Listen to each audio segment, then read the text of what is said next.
ਸਾਡੇ ਕੋਲੇ ਇੱਕ ਵੱਡੀ ਜਿਹੜੀ ਇਹਨਾਂ ਦੀ ਆਜ਼ਾਦੀ ਤੋਂ ਬਾਅਦ ਅੰਬੇਦਕਰ ਜੀ ਹੋਰਾਂ ਨੇ ਸਾਨੂੰ ਇੱਕ ਜਿਹੜੀ ਵੋਟ ਦੀ ਸ਼ਕਤੀ ਦਿੱਤੀ ਗਈ, ਸਾਰੀ ਜਨਤਾ ਨੂੰ ਬਰਾਬਰ ਦਾ ਹਿੱਸੇਦਾਰ ਬਣਾਇਆ ਗਿਆ। ਉਹ ਸਰਦਾਰ ਭਗਤ ਸਿੰਘ ਹੋਰਾਂ ਇਹਨਾਂ ਮਹਾਨ ਸ਼ਹੀਦਾਂ ਦੇ ਕਾਰਨ ਹੈ। ਉਹਨਾਂ ਨੂੰ ਯਾਦ ਕਰਨਾ, ਉਹਨਾਂ ਅੱਗੇ ਸਿਰ ਝੁਕਾਉਣਾ ਸਾਡਾ फर्ज बनता। अज असी पंजाब सरकार वालों उन्होंने श्रद्धा के फुल भेंट कर। सर, पहले यहाँ पे मुख्यमंत्री भगवंत सिंह मान का आने का प्रोग्राम था, लेकिन वो नहीं आ पाए। क्या कारण है कि वो यहाँ पे नहीं आ पाए? कोई कारण जिस तरह दिल्ली केजरीवाल जी होरां दा सी, इस तरह तो साडी पंजाब सरकार वालों सरदार भगवंत सिंह मान होरां ने ड्यूटी ला। सर, क्या भगत सिंह बड़े हैं या केजरीवाल बड़े हैं जी? नहीं जी, बड़े सरदार भगत सिंह आ, तो इसे करके सरकार वालों उन्होंने ड्यूटी लाई गई है, तो थोड़ा लेट होंगे सन। बिल्कुल, इसी के साथ लालजीत बुल्लर हैं, उनसे भी हम बात। देखिए, आज का जो दिन है वो तो शहीद आजम सरदार भगत सिंह, शहीद राजगुरु, शहीद सुखदेव जी को हम नमन करने के लिए आए हैं। और जितनी देर दुनिया रहेगी शहीदों को नमन होता रहेगा। और भगत सिंह, राजगुरु, सुखदेव, शहीद ऊधम सिंह जी, शहीद करतार सिंह सराभा जी, इन सभी शहीदों की शहादतों के कारण ही हम पंजाबी, हम भारतीय सभी जो है सुख की नींद सोते हैं। इन लोगों ने हमारे लिए अपनी जानें वार दी। किसी के अपने परिवार की कोई लड़ाई झगड़ा हो ना, वो वहाँ से पीछे हट जाता है।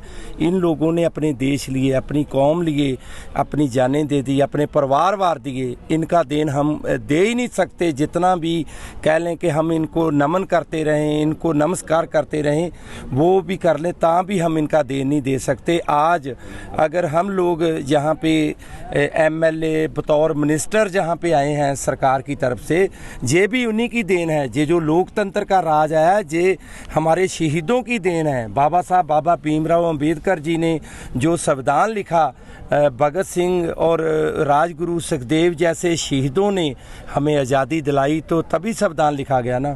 और उसी संविधान के कारण लोग अपना नुमाइंदा चुनते हैं, और जो नुमाइंदे हैं वो देश की, पंजाब की, अपनी अपनी स्टेटों की सेवा करते हैं। और हम जैसे शहीद भगत सिंह बताते थे कि सच के राह पे चलना है, उसी सच के राह पे हमारे जो नेशनल कन्वीनर श्री अरविंद केजरीवाल जी, हमारे पंजाब के मुख्यमंत्री सरदार भगवंत सिंह मान जी, जो शहीद भगत सिंह जी ने रास्ते दिखाए थे, उन रास्तों पे चल रहे हैं। और सरदार भगवंत सिंह मान जी के कहे पे हम पंजाब सरकार की तरफ से यहाँ पे नमन करने आए हैं और सदा नमन करते रहें। सर, दूसरा, एक तरफ आप यहाँ पे भगत सिंह को श्रद्धा के फूल अर्पित करने आए, दूसरी तरफ संगरूर में जहरीली शराब के कारण 20 से ज़्यादा जो मौतें हैं वो हो गई हैं। अभी तक सरकार का उसके ऊपर कोई भी बयान नहीं आया। देखिए, जो भी दोषी होगा उसके ऊपर सख्त से सख्त कार्रवाई होनी चाहिए। जिस किसी ने भी जहरीली शराब जो सप्लाई करी है उसके ऊपर सख्त से सख्त कार्रवाई होगी, होनी भी चाहिए। सर, कार्रवाई की गई उसमें क्या देखते हो? देखिए, आज शहीदों का दिहाड़ा है, और जो मोदी सरकार ने किया है वो तो बिल्कुल ही जो निंदन योग है। केजरीवाल जी जो है ना, हमारे हरमन प्यारे नेता हैं, उनका दामन साफ पाक था, वो सफ़ेद चादर हैं।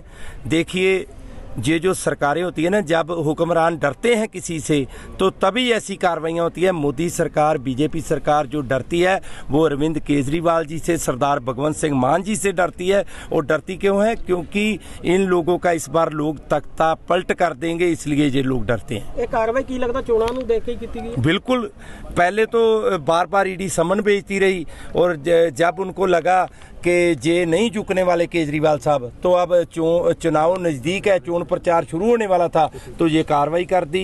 पहले क्यों नहीं करी कार्रवाई? और बीजेपी सरकार को तो एजेंडा ही एक है कि जो भी गैर बीजेपी सरकारें हैं जिन स्टेटों में, वहाँ पे जो मुख्यमंत्री हैं या मंत्री हैं उन पे कार्रवाई की जाती है। अब जो झारखंड के मुख्यमंत्री हैं सुरेन साहब, उनको भी थोड़े दिन पहले गिरफ्तार किया है।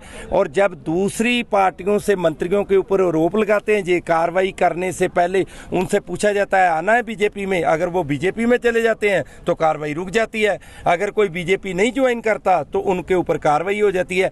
यही तरीका इन्होंने हमारे महबूब नेता केजरीवाल के ऊपर अपनाया। बार बार समन भेजते रहे कि शायद केजरीवाल जी झुक जाएंगे, बीजेपी के साथ हाथ मिला लेंगे, लेकिन केजरीवाल जी ना तो झुकने वाले हैं, ना किसी करप्ट पार्टी के साथ हाथ मिलाने वाले हैं।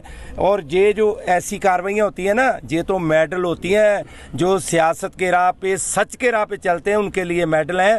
केजरीवाल साहब जल्दी बाहर आएंगे और उनकी छवि और साफ और बड़ी होके निकलेगी। पार्टी आगे सर क्या रणनीति अभी बना रही है उनको प्रोटेस्ट को लेकर? देखिए, जो भी संघर्ष करने की जो भी पार्टी हमारा ड्यूटी लगाएगी, चाहे हमें अपने सर भी देने पड़े, क्योंकि आज जो भी है हम वो अरविंद केजरीवाल जी की वजह से हम एमएलए बने हैं, मिनिस्टर बने हैं, भगवंत मान जी मुख्यमंत्री बने हैं, जितने भी हमारे पंजाब में चेयरमैन से लेके बड़े बड़े पदों पर गए हैं हमारे साथी, वो अरविंद केजरीवाल जी की बनाई पार्टी के कारण है। और जो हमारी ड्यूटी लगेगी हम तानदेही से निभाएंगे। आप मानते हो कि केजरीवाल अभी भी कट्टर ईमानदार है जी? बिल्कुल कट्टर ईमानदार हैं। ईमानदार हैं तो ताई तो लड़ाई लड़ रहे हैं, ताई तो बीजेपी डर रही है। कट्टर ईमानदार थे, कट्टर ईमानदार हैं, और कुछ दिन बाद देखिए साफ पाक केजरीवाल साहब बाहर आएंगे।